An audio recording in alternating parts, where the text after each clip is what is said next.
if we can stay in that control, we can create the reality, the life, the experience of life, work that we want. And so many of those things, like the bullying as I was a kid, so many other things. I look back, they were among truly, I believe this in my heart, my greatest gifts, because I wouldn't be who I am today without it. I wouldn't be a coach if those kids didn't make me feel like shit, because I wouldn't have gotten hungry. You know, so many things I wouldn't be here today. And so I'm super grateful.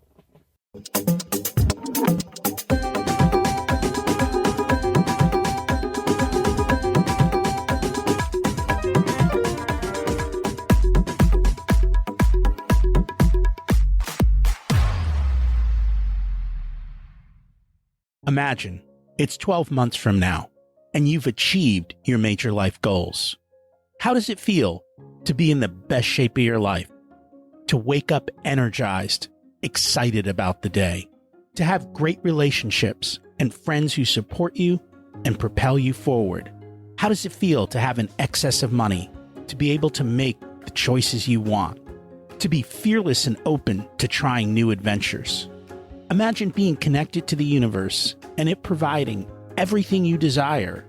It's possible over time, and your past does not dictate your future. The only thing holding you back from this vision is you. It's time to take control of our thoughts and use them to our advantage. Welcome to Richer Soul, where we achieve our dreams and bring balance to health, wealth, relationships, time, and spirituality. If you have not had a chance to listen to episodes 1 through 9, I encourage you to go back and listen to the framework behind Richer Soul and how to create the life of your dreams. You can also find all the show notes for this episode at richersoul.com. Today's quote comes from Ben Franklin. An investment in knowledge pays the best interest. You know what? Having a coach is a great way to get that knowledge about yourself. Somebody who's working with you one-on-one to be successful in life. Someone who calls out your BS. Someone who tells you about your blind spots. If you have that someone, that's awesome. If you don't, listen to hear about the power of coaching. More importantly, how to live life full out regardless of where you started. It's not easy to break through your own barriers without help. And that's why I have surrounded myself with coaches, mastermind groups, events, and other activities to help me achieve my ultimate goals. I'm about to embark on another adventure with another group, and we'll actually have them on to chat about what that looks like. Today, I'm excited to be speaking with Andy Hite, a transformative coach who helps entrepreneurs and executives unlock their hidden potential. And he's got an incredible story of overcoming childhood bullying and adversity to embark on a journey of self-discovery and personal growth, ultimately leading him to find his calling as a coach. His mission is to help others challenge limiting beliefs, achieve breakthroughs to become the best version of themselves. And Andy's going to share a little bit of that with you today. Let's meet him. Welcome to Richer Soul, Andy Hite. It's great to have you join us today. Hey, Rocky. I appreciate you having me on. Excited for the combo today. As am I. We always like to start at the beginning. What was it like when you were growing up, and how much did your family and school teach you about money? What was it like growing up? Well, I grew up in rural Virginia, farm country. My dad was an entrepreneur, very money conscious entrepreneur. And I learned so much about money through him. Interestingly, my biggest education with money came when I was 13. Our house burned down completely. We lost everything. At 13, once we settled with the insurance company, my parents knew my sister and I had to buy everything new. So they gave us a check, opened up a checking account, and we each got in 1987, $5,000. I thought, oh my God, I am rich. So we got to buy everything new. and it was a crash course in learning how to manage money. So that's kind of how my childhood started. I learned a lot from my dad. My dad taught me day one, save 10%, put 500 of that in a savings account. Anything you make, save it. I started working with him that summer, got a little paycheck, would always save. It's all about saving with him. Do you know why he just handed you the check for $5,000? I don't know. I think truthfully, they were dealing with so much. There's probably a little bit of laziness. Just here's your money. We'll take you to the mall and to the furniture store, pick out what you want. Because they were having to rebuild a house and refurnish a house and buy their own stuff. And it was probably easier. My sister burned through it all, and I was really tight. Isn't it funny how two kids in the same household can come away with different money habits? I have twin daughters that are 17 right now. One can't keep $1 in her account, and the other one won't spend a penny. Identical? Fraternal, but twins. Okay. I'm born the same day, same parenting. That's interesting. There is a certain amount of your natural makeup, right? Yeah. And I mean, for me too, like my father was my hero. So I hung on every word he taught me because I'm like, he's doing it right. We're living in a nice house where we're wanting for nothing. He probably kind of has some things down. Now, in hindsight, he also taught me a little money scarcity that I'm dealing with as an adult. However, most of his lessons were pretty on point. We've accumulated a ton of stuff. Yeah. And there are times where I'm like, we got to clean this house out. And then I'm like, if this house burned down, I wouldn't have to hold on to stuff anymore. I could live a simpler life. In many ways, it obviously was traumatic. Yes. In many ways, it was a really cool, fresh start that my family got.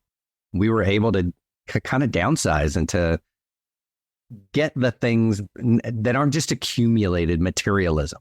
What do we need? What makes us happy? It was really interesting. And our kids are gone and out, right? So we're in a very different life situation now. But if I were to rebuild my house, I think I would rebuild it in a way that would be totally non-traditional in today's world. In other words, I think I'd want the entire first floor to kind of be an open first floor, not like so segregated, and it be more flexible that, during Thanksgiving, you can take the table out to 22 or 30 and still, zoom it in when you need to zoom it in, and then still have little nooks and crannies that you can hide away. But I think that keeps a family so much more together. And we were always lucky because we always said to our kids, no TV in the room. Computers were in the family room. So it brought about that. And I don't know that most people live like that. We don't. I would probably design, like, one of my biggest dreams in life is to design and build my own custom home.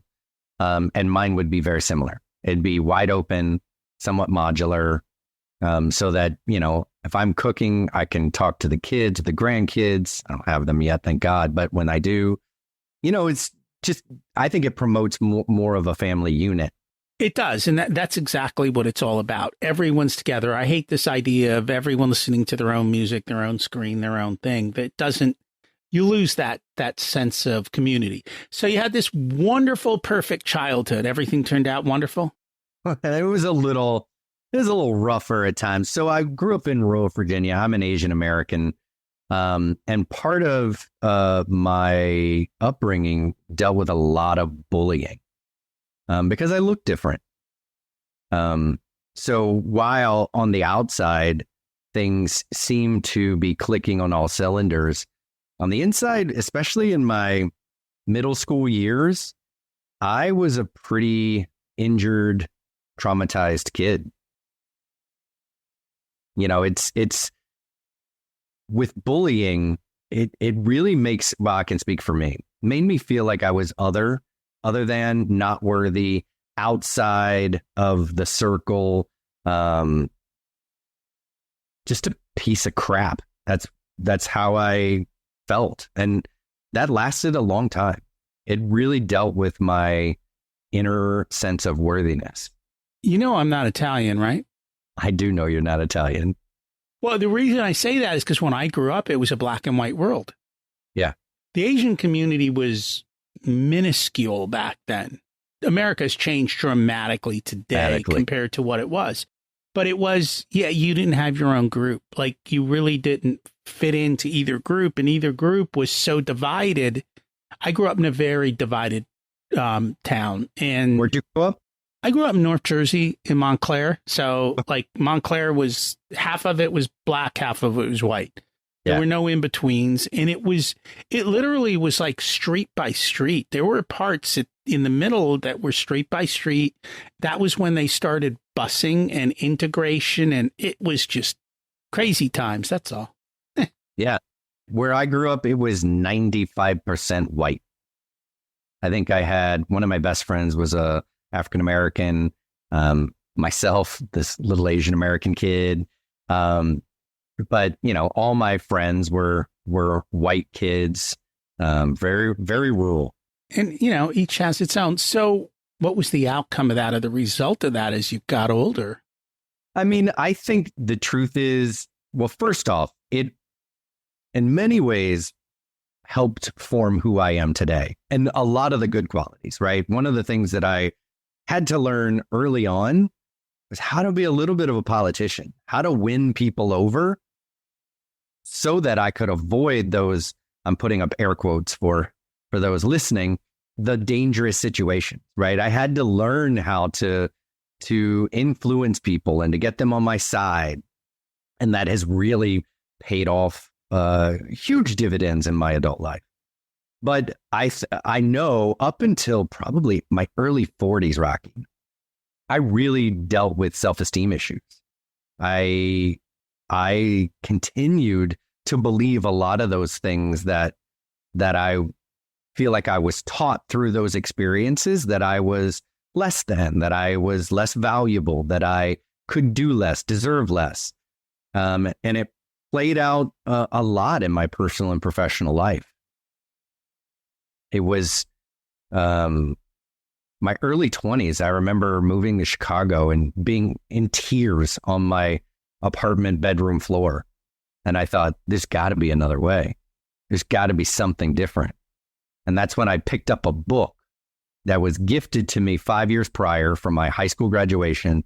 It was M. Scott Peck's The Road Less Traveled. Have you read that book? I believe so. Written in the 70s, I believe. But that book changed my life because it started a phase of self-reflection that prompted self-development for me, that got me really curious. I thought, ooh, there's something more inside of me that is waiting to be voiced. And it kind of put me on this journey of self-development, professional development. So once you read that book, what happened next?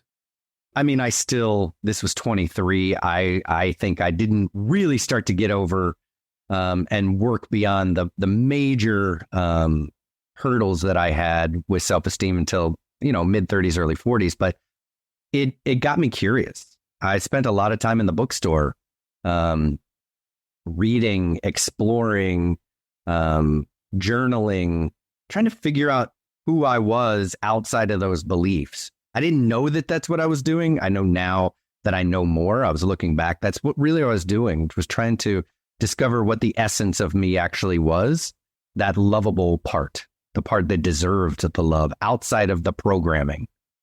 We do get a lot of programming, don't we? We're all programming, Rocky. From the moment we're born, this is what I believe. The moment we're born, we're essentially a blank slate, right? We don't have a lot of fears. We don't have a lot of thoughts, beliefs. And our parents, as well-meaning as they are, our communities, our schools, our siblings, our friends, they all teach us how they perceive the world to be. And we're a blank slate. We don't know any better. And we absorb a lot of that information and programming. And we start to see the world through the eyes of those that are teaching us. How many people do you think, percentage-wise, realize how programmed they are? Maybe less than 1%. I don't know. It's a great question. I've never thought about it.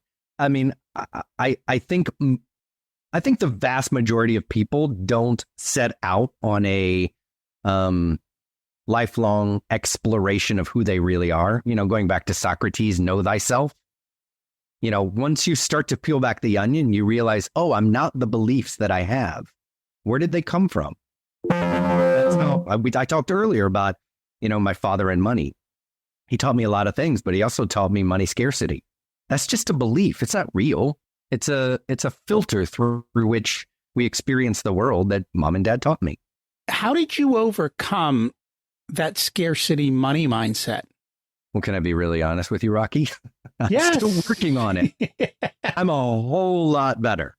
In my 30s, as I continued my exploration, I worked with two therapists that really helped me kind of heal the trauma so that I could begin to build, right? The thing that changed everything for me was working with my coaches. And that's what turned me on to the world of coaching.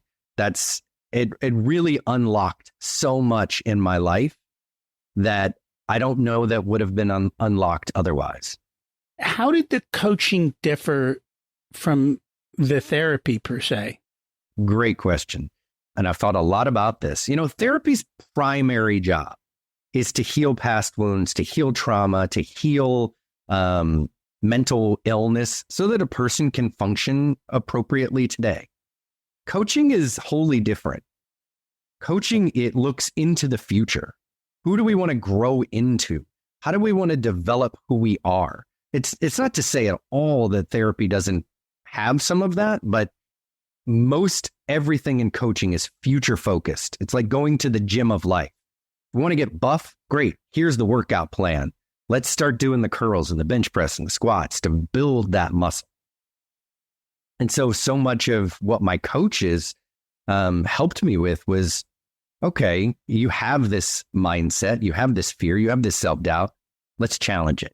Let's get out into the world. Let's find a project, a goal, and go for it no matter what.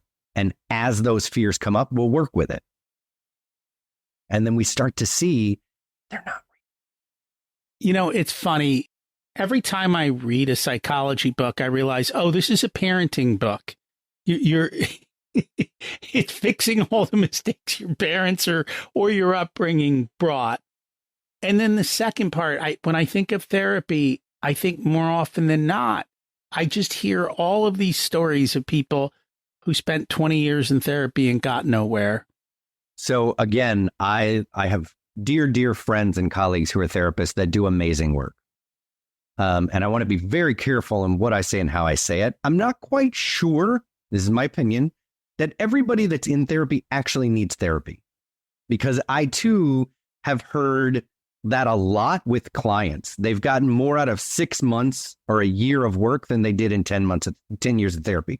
Because again, their aims, I'm going to get in so much trouble here, Rocky, but their aims seem to be different, right? I have a client now who I hear this, you know, I've grown so much more in a year than I did in 10 years of therapy because she didn't really have childhood trauma. She had some anxiety and she had some self-doubt, but us putting her out in the world and just doing the getting into the gym of life and working out those muscles, she starts to then see, oh, I can do this. I can do that. And then confidence builds and we take on more courage. I can do that. Great. We disprove those beliefs. A long time ago in a previous life, I used to sell drugs. Legally, of course. Okay. I'm like, oh, this is going to be good, Rocky.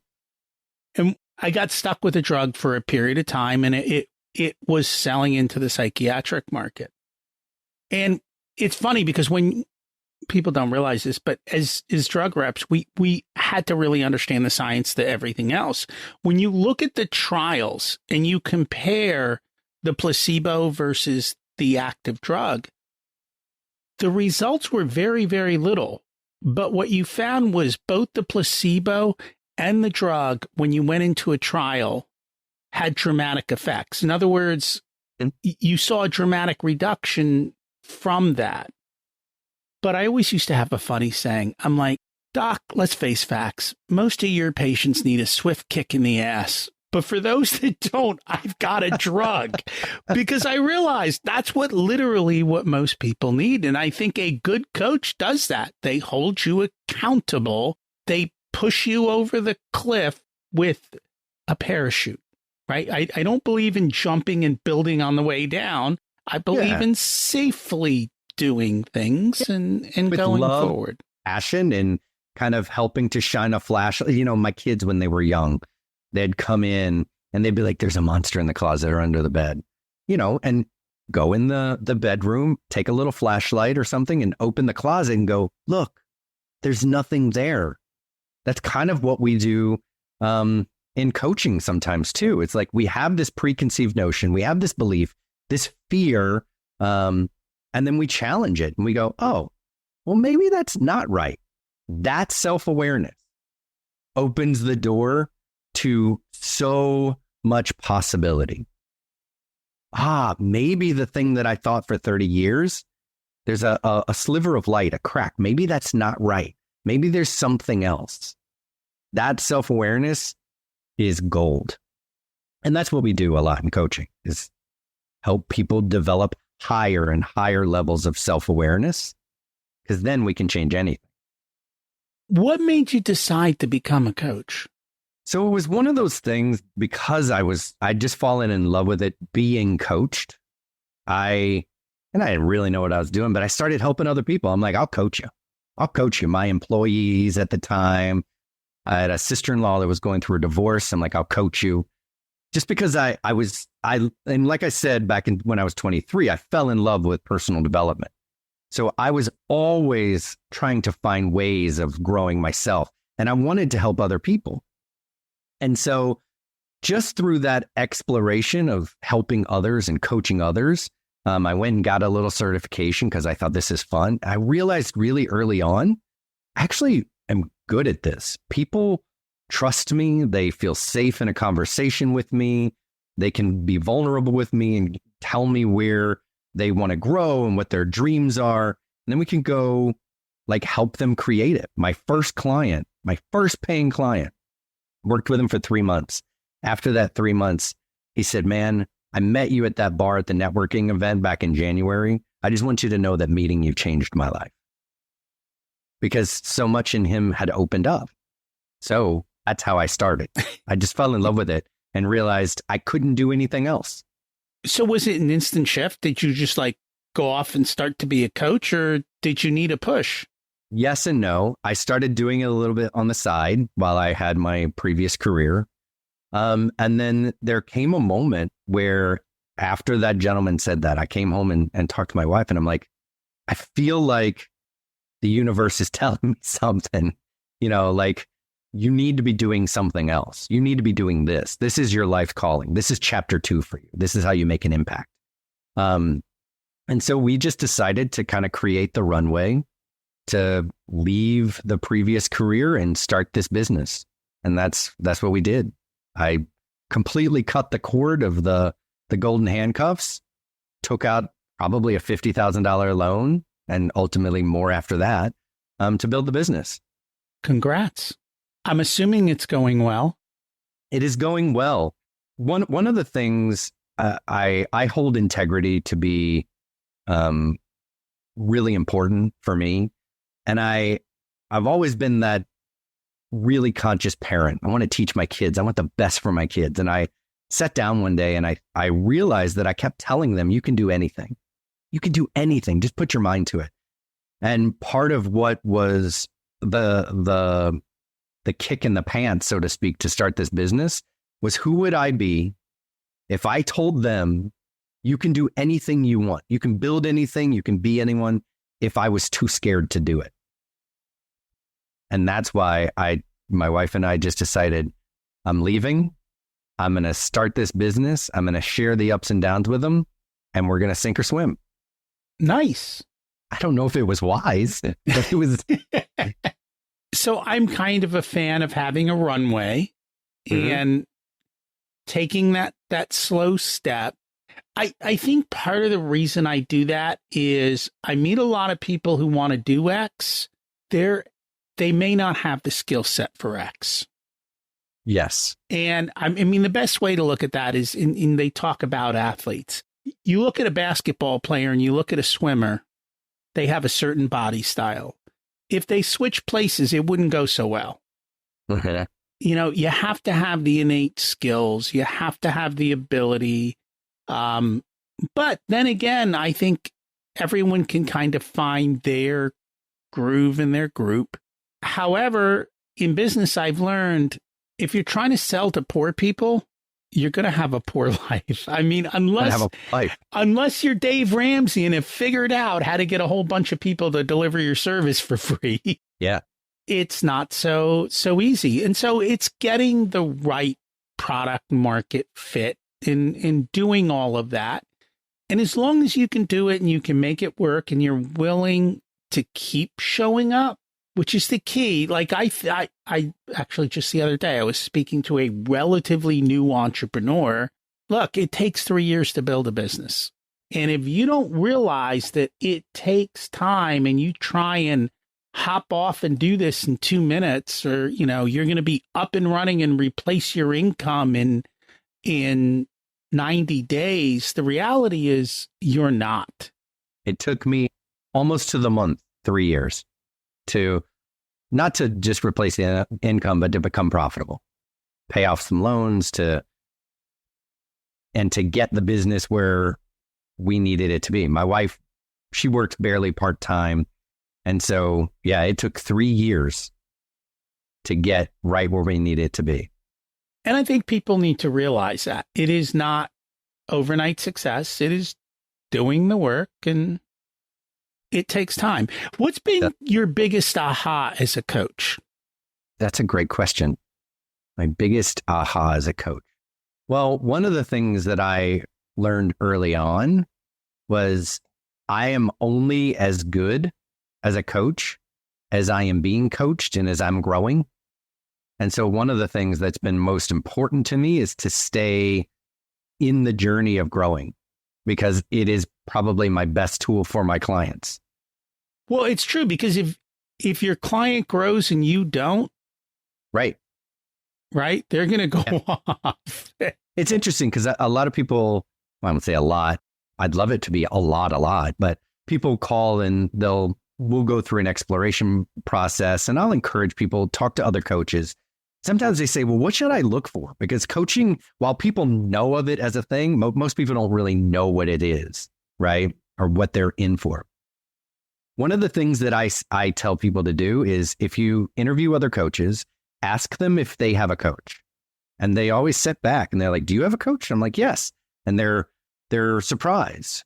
And one of the things that I know to be true, if we believe, coaches, that we can help change people's lives fundamentally, all the way around, why would we not do it ourselves? I think it kind of speaks a bit to one's belief in the coaching, especially the kind of coaching that I do, right? I do a lot of inner work. I do a lot of personal growth work. I do a lot of, it can tend to go a little spiritual if someone's open to that. So while I'm working with executives and entrepreneurs, and we're building teams and structures and strategy, a lot of it is all the way back to Socrates, know thyself. So let me ask you a question. How does the spirituality fit into all of this? Ultimately, I think the key to good coaching, the key to any growth is self-awareness, right? With awareness, all choice then becomes possible. But without awareness, it's not possible. And ultimately, I believe the journey of self-discovery is really, in some ways, a spiritual journey, because we're looking to who are we at our essence outside of the programming that has driven us to date. So we're really looking to who are we on the soul level? What do we really think and believe and feel ourselves outside of what the programming that we've received? So I really kind of see it as a spiritual journey. I've said this before, but I think it bears repeating, and it's becoming more and more self-evident. And it's also something that societally is totally screwed up. You didn't pick your parents. You didn't pick your race. You didn't pick your sex. You didn't pick your name. Technically, you probably didn't pick your religious beliefs, right? You didn't exactly pick your schooling. You didn't pick how you learned about money, right? You didn't pick your height and all of these other things. And yet we judge on all of them. Mm-hmm. And that's just so odd that we do that. Listen, I'm not as enlightened as this may sound, but I try. I like to look at all those things as opportunities. You know, kind of goes back to Viktor Frankl's book, Man's Search for Meaning, right? We can't control what happens to us, but we can control how we interact with it, how we perceive it, what our attitude is. And if we can stay in that control, we can create the reality, the life, the experience of life, work that we want. And so many of those things, like the bullying as I was a kid, so many other things, I look back, they were among truly, I believe this in my heart, my greatest gifts, because I wouldn't be who I am today without it. I wouldn't be a coach if those kids didn't make me feel like shit, because I wouldn't have gotten hungry. You know, so many things I wouldn't be here today. And so I'm super grateful for all of them.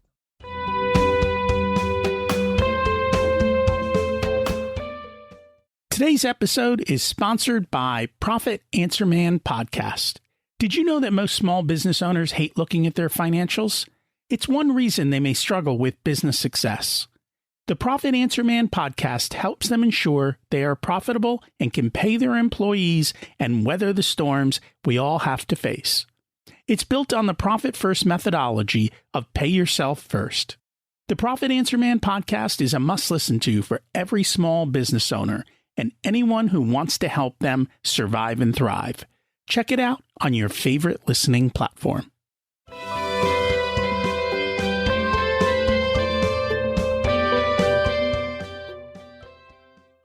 And so that's one of the questions with raising kids. I literally think that having kids, suffer is not the word, but have grit and build grit and learn. If they don't have a fire in their belly, I think they end up with a struggling life. And I think that's why so many people who grow up with wealth end up with a crap ton of different problems that they really, really struggle with. And the one that's probably not talked about is, I don't know what the right word is, but they don't feel deserving of the money. They're like, why did I end up like this when all these people are hurting and starving and all of that? And then so they have a really other backwards way of relationship with money. Well, Rocky, we'll all find everybody out there has their backwards way of relating to nearly everything, right? So how do you, let's call it, deprogram people? Yeah. Well, first there has to be the curiosity and the desire, right? And the truth of the matter is, I think probably 95% don't have the desire. And I think that's okay. But those that do, those that are curious about themselves and what their potential is and what they really want to go create something, it comes down to creating higher and higher levels of self-awareness and consciousness. That can be difficult to do, right? Because we can't see our blind spots, and that's what's required. I mean, I think in many ways, that's why folks like you and I have jobs. We're coaches. We help people see and learn what they can't and don't know. I just do math and I show them the results of their math. I like, hey, if you do X, here's the math behind it in your business, and here's what's going to happen. Yeah. So, show me the money. Let's see how this all fits together. Let's look and see what the outcomes are. And a lot of it is dealing with the emotions of it's all dealing with the emotions of the business owner, whether they're happy or unhappy with the results.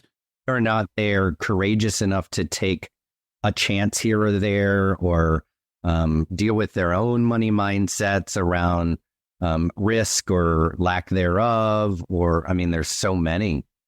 There are. And it's fun because when we have our first onboarding call after they become a client, I ask them the same first question I asked you, because I want to know how they got here and what is going on underneath the surface that is going to come back and show up somewhere else in the way they behave with money. Because if they haven't grown up with money and they're not used to it, it becomes a real big problem when you have a multi-million-dollar business. And so we've got to deal with all of that. And then passing it down to their kids. It's really a brilliant question, because that's when all those beliefs are formed, usually by and before the age of 8. Mm-hmm. At least the seeds are planted, and they tend to get watered, right? And grow into those fully fledged beliefs that were handed down. Well, and that's the Chinese proverb that I always heard growing up. Show me the boy of 7 and I'll show you the man. Yep. Which tells you how much programming is done at a very, very early age. It's funny, though, as part of coaching, you would think that we should solve their problems, but that's not necessarily the correct path.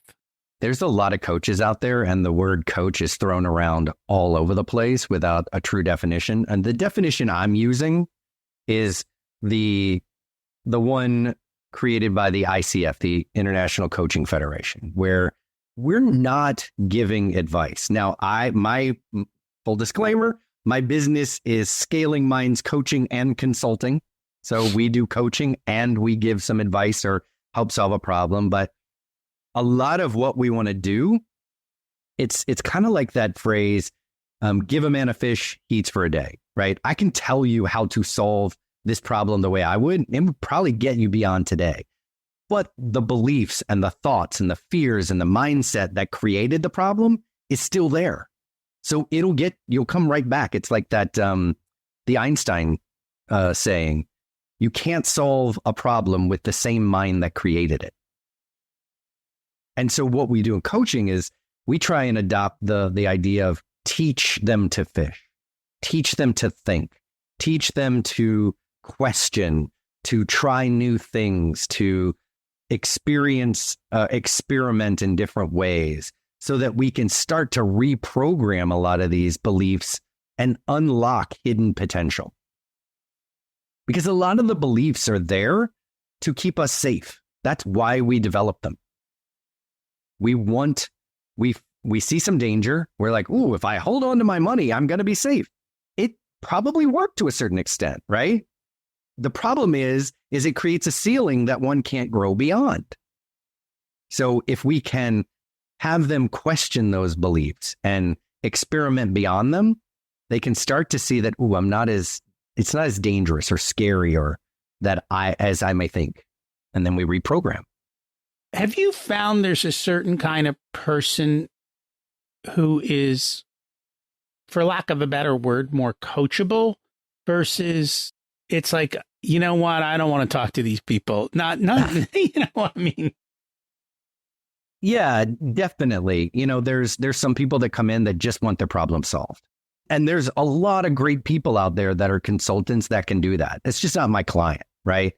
Those that tend to be good at good coaching clients that are coachable tend to be self-reflective, tend to take to feedback with curiosity rather than defense, They are willing to try new things, to look towards something they may have previously thought impossible and thought, okay, maybe this is possible. What would a bridge to create that look like?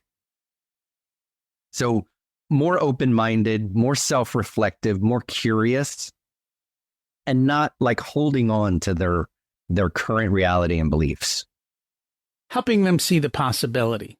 I tell people there's diamonds in front of you on the ground. People can't see them. I couldn't agree more. And this is why, like, a lot of my struggles in my 20s and 30s was all about my own potential. I was so depressed at times because I knew I had more to give. I knew I could accomplish more, but I didn't know how to do it because of those limiting beliefs and thought patterns and mindset just tethered me to the ground. You know, do you know that what they do to baby elephants, or this might have been in the circus, I don't know, it's terrible, but they'd like tether their leg to a stake. Mm-hmm. Have you heard about this? I have, but go ahead and tell the audience. Yeah, so they would teach and kind of wrangle the elephants by tethering one of their legs to a stake. So they just weren't strong enough to move it. And as they were growing, they'd keep tethering them. But by the time they were adults, they're multi-ton animals that could literally just lift their leg and pull that stake out of the ground. But they believe they're stuck because they were taught that at a very young age. And so we are the same way. We have so much more potential that we can accomplish so much more, be more, do more, but we just believe based on our teachings that we can't. You know, it's funny. I kind of heard a story that took that to a little bit higher of the nth degree. They would use the rope and they would tie them down at the end of the day. Well, turns out a rope was missing. And they're like, what are we supposed to do? And the guy's like, just go pretend to tie the rope to the stake and the elephant will stay. And so he goes and does this and the elephant stays. The next morning they go to leave. He's like, the elephant won't move. He's like, well, did you untie the rope? So he had to go pretend to untie the rope to release the elephant. And I don't know how true that is, but I do know that many people put themselves in prison cells. Yeah. Well, and God loved them. And you and I, we have our version of it too. Yes. Like so much of it was the lot we were given. However, the liberating thing is it doesn't have to remain that way for anyone that chooses to go on the journey of self-discovery and challenging a lot of those thoughts, beliefs, and mindsets. Do you mostly work with entrepreneurs or do you work with other types of people? Yes. So I would say probably 70% of my work is with entrepreneurs, business owners, family business. I do, I almost said do. I do a decent amount of work with just corporate America, executives, leadership teams, that kind of thing. I hope none of those corporate types are listening. I love working with the entrepreneurs. I do because I'm one at heart, right? And it's a very different set of circumstances and things that we're working on. The entrepreneur that is, say, at 5-10 million, they're probably still wearing a hat or two. They have a leadership team of 2 or 3, maybe 4, but they don't have a fully fleshed out boardroom typically yet. And so their obstacles and day to day are just different. Most of the ones that I see, well, you can call them the leadership team. Yeah, well, exactly. Let's use loosely. If they haven't built the right culture, they can't afford A players. So, and most haven't started with a culture because they started doing the service, making the product, just hiring people to help, and they have no culture. Yeah, we deal a lot with that. They have culture. They just didn't build the one they wanted. Not a productive one. A productive one. And their leadership team they're people who get the job done, but they aren't helping to lead it to that greater. The reason I asked you is I find it's funny when you go to self-development programs, I rarely see employees in the crowd unless their employer put them there. Right. And even if that's the case, they're usually busy doing something else. Yeah. And I've always wondered why that dichotomy appeared. Is it just people of this kind tend to go to this and do that? Or that's the only thing I can come up with. It's just their culture of people who are like this do things like that. Maybe that's all it is. I mean, what I've noticed is I think that those sort of mid-level employee types, they want this, but typically the business, their employers aren't paying for it in a meaningful way. And they're probably not necessarily earning enough to fund it themselves. And so what you find is you see the entrepreneurs, the business owners there, you know, and the C-suite, you know, they have coaches, they do a lot of leadership development because the funds are there. Unfortunately, a lot of the ones middle management and below don't have as much access, which is sad. And I think for them, it's harder to see the return on the investment because they don't see that immediate type of direct correlation. And so it makes it tougher. And I'm on a mission to really work with those leaders so that they can coach those folks. I don't disagree with you, but like I said, I've been to events, expensive events, where the leadership has brought in a ton of their employees and spent the money on them. Amazing. And they're not engaged. And I don't know enough to know why. I know the organizations technically are supposed to be pretty cool because for them to drop that kind of a dime, these are the questions like, because if you can figure that out, you can lead them to water, but you can't make them drink, right? Yes. We can offer all opportunity in the world, but if they're not into it, they're not going to take advantage of it. You know, it's why when I'm working with someone and they're funding it, they're much more bought in because they got skin in the game. If somebody's buying an employee $1,000 ticket, they don't necessarily want the learning, but it's fun to go and travel and have the happy hour later. And then, you know, if you're in Vegas, we're going out. And I think this is why kids in school don't work either, because the kids aren't bought in. They got no skin in the game. They're told where to go, what to do, how to do it. And it's not something they picked. Agreed. Wholeheartedly. With kids of my own that are in school, they're like, this is stupid. Why do I need calculus? And I can't really tell them why. I don't know. I've never used it in my life. I don't use it in my business either. Mm-hmm. Yeah, I know. They don't teach you what you need to know for life. They teach. It's a weed out, unfortunately. And that's changing. Like there's a whole bunch of stuff going on in higher education that's dramatically shifting. We'll see what the future is.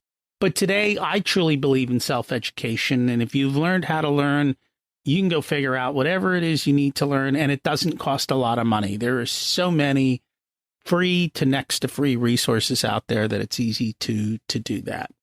Well, that's why I'm in love with coaching and why I want everybody to have a coach, because here's the thing. Everybody wants something, right? Whether it's to make more money, start a business, whatever it is. None of that is especially hard. All the knowledge out there exists and is essentially free. Why is it that the majority don't go do it? The reason is the 6 inches between ear to ear, right? Success, Tony Robbins says this, and I really believe it's true. Success, however you want to define it, is 20% knowledge and 80% psychology. Our belief. Is there anything you wanted to talk about today that we haven't had a chance to touch on? I have really enjoyed where we've gone. I mean, I didn't come in with an agenda, Rocky. I know you didn't, but maybe there was something you're like, I wish he asked me about this. No. You know, selfishly, I want to know more about you. But I don't want to turn the tide. Go ahead, ask a question. What was your childhood like? How did you form your beliefs and with money? With money, so the money part I was lucky on. I didn't think so when I was a kid. So what basically happened was my parents came to America late 60s. At that point, they were kind of starting over. There were all these government rules, whatever it was, but they would get together with their friends. Now, we were never taught scarcity in spite of the fact that they had to start over in life twice. We were always taught everything is possible. When they got together with their friends, there were all different economic levels within those groups. But talking about money was open. How much do you make? How much was the house? What did you spend on the car? How did you do this? What did that cost? Where are you getting? Like, those money conversations were open. And so I just assumed everybody talked about money. So from that standpoint, I learned but because of certain things, I learned how to live an abundant life on a shoestring budget. I love that. And so I've always been able to do that. And now I struggle with an abundant life on an abundant budget because it never lives up to the abundant budget expectation, right? If I'm going to spend X, then I expect X. And more often than not, today's world of service, you're not getting X. So I'd rather just live an abundant life on a good budget. And so here's a classic example of that. I just did it. I didn't realize how big a deal it is. When my kids were younger, I realized that if you bought a Disney ticket for 14 days, it was about $20 more than buying a Disney ticket for 3 days. Okay. So I'm like, I need to get the value out of this ticket. Kids, we're going to Disney for 2 weeks because I've already paid for the airfare, right? We're already here. And it also made going through the park 10x easier.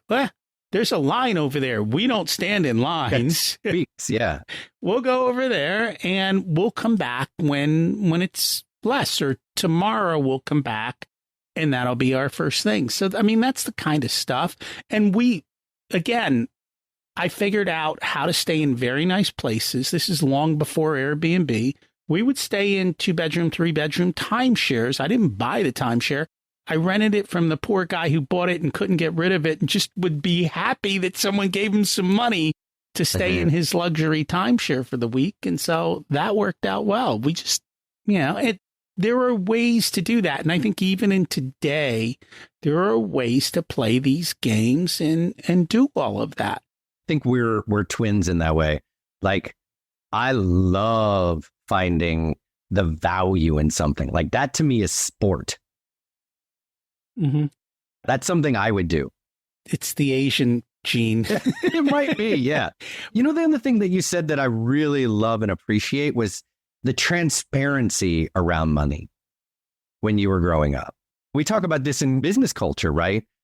Where is appropriate, the more transparency we can have, the better the culture is, because it engenders trust, it engenders growth, it engenders education. It does. Yeah. I mean, you're taking a scary thing and you're turning the lights on. That's all. Yeah, exactly. Kind of like my kids with the monster in the closet. Let's just shine a light.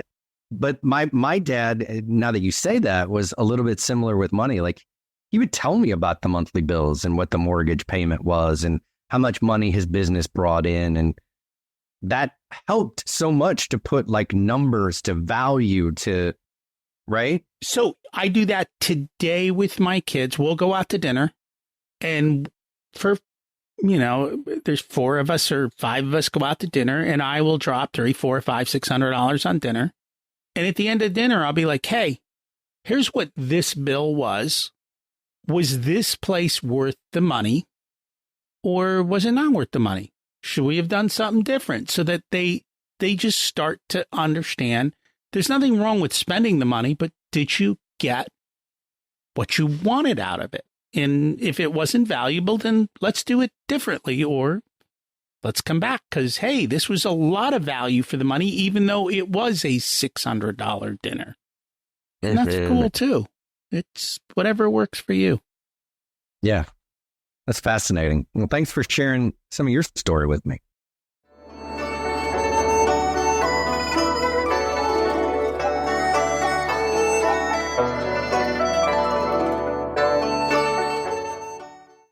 It's time to learn the secrets of life.